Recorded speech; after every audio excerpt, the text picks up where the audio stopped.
நண்பர்கள் அனைவருக்கும் வணக்கம். இன்னைக்கு நம்ம இந்த வீடியோல குடும்ப அட்டைதாரர்களுக்கு மிக முக்கியமான தகவல் ஒன்று வெளியாகி இருக்கு. சோ அதை பத்தி தான் இப்ப நம்ம பார்க்க போறோம்.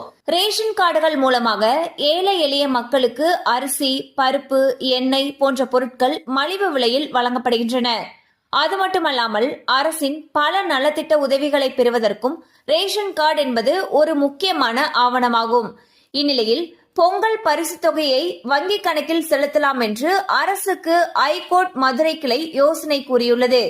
2025 பொங்கல் பரிசு தொகையை ரேஷன் கடைகளில் வழங்குவதற்கு பதில் குடும்ப அட்டைதாரர்களுடைய வங்கி கணக்கில் செலுத்த கோரிய வழக்கு இன்று விசாரணைக்கு வந்தது.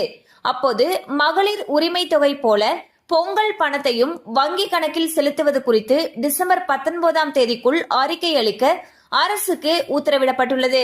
தமிழகத்தில் ரேஷன் அட்டைதாரர்களுக்கு பொங்கல் பண்டிகையின் பொழுது இலவசமாக பொங்கல் தொகுப்புடன் ரொக்கமும் வழங்கப்படுகிறது. இந்த முறை எப்பயும் தர பொங்கல் பரிசு தொகுப்போட சேர்த்து 2500 ரூபாய் ரொக்கம் தரணும் அப்படின்றதே அனைத்து பொதுமக்களுடைய எதிர்பார்ப்பா இருக்கு.